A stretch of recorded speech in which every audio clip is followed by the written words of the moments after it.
कि हम जो है एरिया के परपेंडिकुलर के डायरेक्शन में हम क्या निकाल रहे हैं, इलेक्ट्रिक फ्लक्स निकाल रहे हैं, समझे, इलेक्ट्रिक फ्लक्स निकाल रहे हैं। ठीक, तो हम यहाँ पे कहेंगे, देखो इसी का हम फिगर बनाते हैं। ठीक, देखो इस पार्टिकुलर एरिया से जो इलेक्ट्रिक फील्ड लाइन है वो कितना क्रॉस कर रहा है, तो देखो इलेक्ट्रिक फील्ड लाइन जो है वो क्रॉस कर रहा है 2, समझे। लेकिन इलेक्ट्रिक फ्लक्स कैसे डिफाइंड है, तो number of electric field lines crossing that area in a perpendicular direction, समझे। तो number of electric field lines जो परपेंडिकुलर डायरेक्शन में जो क्रॉस कर रहा है वो कितना है, ठीक है। तो देखो ये है और क्या है, एक ये है, क्लियर हुआ।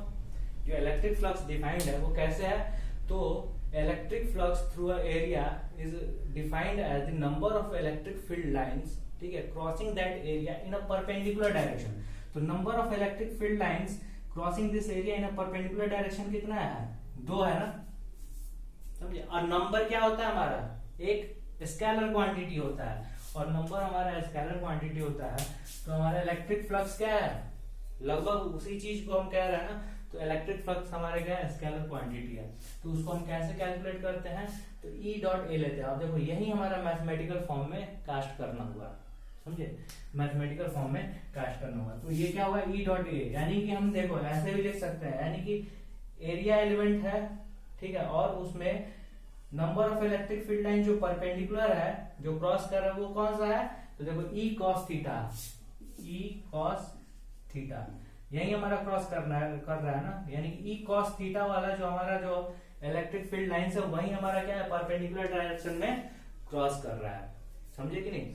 तो हम इस तरीके से इसको डिफाइन किए हैं। अब यही जो है, अगर एरिया जो है, जो इलेक्ट्रिक फील्ड लाइन है वो इस डायरेक्शन में है, समझे, और हमारा जो है एरिया हम इस तरीके से ले लिए हैं, ठीक है, ये हमारा क्या है, एरिया एलिमेंट है, समझे, ये हमारा क्या है, इसका डायरेक्शन हम ऐसे डिफाइन किए हैं। तो number of electric field lines crossing this area in perpendicular direction, तो तुम इसमें तुम देखोगे ना कि परपेंडिकुलर, इसका जो है अगर कंपोनेंट अगर हम लेते हैं तो इस डायरेक्शन में क्या होगा, इस इलेक्ट्रिक फील्ड का जो कंपोनेंट है वो देखो ये एक डायरेक्शन में है, ठीक है, ये हम मान लेते हैं एक्स डायरेक्शन में। तो एक्स डायरेक्शन में इलेक्ट्रिक फील्ड लाइन है, तो वाई डायरेक्शन में उसका कंपोनेंट क्या होगा, 0 होगा ना। तो number of electric field lines crossing this area in just crossing this area in perpendicular direction जो होगा वो कितना होगा, 0 होगा। तो वहां पे तुम फ्लक्स कैलकुलेट करोगे ना, तो फ्लक्स क्या होगा, E डॉट ए, और E डॉट ए कैलकुलेट करोगे तो क्या निकलेगा तुम्हारा, देखो यहाँ पे एरिया एलिमेंट का हम ऐसे वेक्टर हम ले लेंगे, ठीक है, ए तो हम ले लें, लेकिन E कितना होगा, cos 90 डिग्री, ठीक है, क्यों, क्योंकि हमें क्या हुआ, इलेक्ट्रिक फील्ड का जो है वो इधर की तरफ है, और हमें इलेक्ट्रिक फील्ड जो है इस डायरेक्शन में चाहिए, ठीक है, इस डायरेक्शन में चाहिए। तो हम क्या करेंगे, E cos 90 डिग्री निकालेंगे, समझे। तो E cos 90 डिग्री निकालेंगे तो ये कितना हो जाएगा, 0 हो जाता है ना, समझे। तो ये क्या हो जाएगा, इलेक्ट्रिक फ्लक्स यहाँ पे 0 हो जाएगा, यानी कि number of electric field line crossing that particular area in a perpendicular direction, वो क्या कितना हो जाएगा, वो 0 हो जाएगा, समझे। तो ये क्लास थोड़ा सा लंबा हो गया। तो इलेक्ट्रिक फ्लक्स का कॉन्सेप्ट ये है, समझे। यहाँ पे देखो क्या है कि ये जो है एरिया एलिमेंट है, समझे, ये क्या है, एरिया एलिमेंट है, और एरिया एलिमेंट का डायरेक्शन हम डिफाइन किए हैं, और उसका डायरेक्शन क्या होगा, जस्ट परपेंडिकुलर डायरेक्शन होगा, समझे। तो इस तरीके से हम इसको डिफाइन किए। तो तुम्हें अब अच्छे से समझ में आ गया होगा कि इलेक्ट्रिक फ्लक्स जो है वो क्या चीज है, इसको हम क्यों यूज करते हैं। तो इसका यूज जो है गॉस लॉ के समय समझ में आएगा। देखो क्या है ना कि इलेक्ट्रिक फील्ड, ठीक, इलेक्ट्रिक फील्ड या फिर फोर्स किसी चीज पे, ठीक है, हम बहुत आसानी से, सॉरी एक सेकंड ध्यान दो इस चीज को, मैं तुम्हें अभी इसका बता देता हूँ। जैसे मान लो कि इसकी वजह से, ठीक है, इस पॉइंट चार्ज की वजह से यहाँ पे तुम इलेक्ट्रिक फील्ड निकाल रहे हो ना, ठीक है, इस पॉइंट पे इलेक्ट्रिक फील्ड निकाल रहे हो ना, समझे।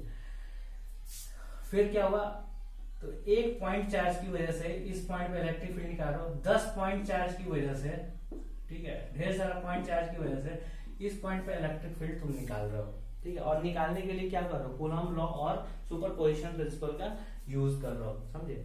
लेकिन इसको नहीं यूज करते हुए ना हम इलेक्ट्रिक फील्ड का कॉन्सेप्ट और इलेक्ट्रिक फ्लक्स का कॉन्सेप्ट और गॉस लॉ को हम यूज करते हुए और भी आसानी से इस पॉइंट पे हम इलेक्ट्रिक फील्ड निकाल सकते हैं, समझे।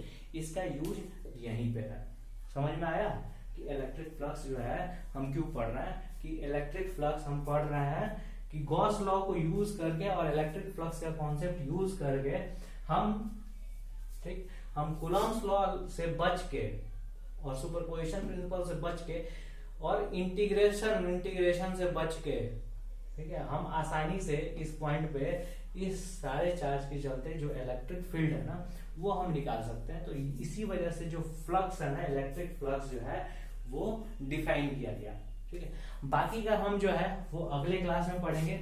अभी इलेक्ट्रिक फ्लक्स का जो कॉन्सेप्ट है वो अभी खत्म नहीं हुआ, जो कैलकुलेशन है और भी है इसके आधार पे कि किस किस तरीके से हम कैलकुलेशन करते हैं, आखिर उसका मतलब क्या क्या होता है, तो वो हम पढ़ेंगे अगले क्लास में, ठीक है। अभी इसको एनसीईआरटी तुम रीड करोगे, नहीं समझ में आएगा कोई डरने की बात नहीं है, ठीक है। इस लेक्चर को तुम बार बार देखोगे, 1 घंटे 15 मिनट का ये वीडियो है, बार बार इसलिए देखने को कह रहा हूँ क्योंकि जैसे मान लो कम से कम 2-3 बार तो देख ही लेना, समझे, क्योंकि इसमें बहुत ऐसा चीज है ना जो हो सकता है तुम्हारे ऊपर से जाए, लेकिन क्या है इसको फिर से देखोगे तो आसानी से समझ में आएगा।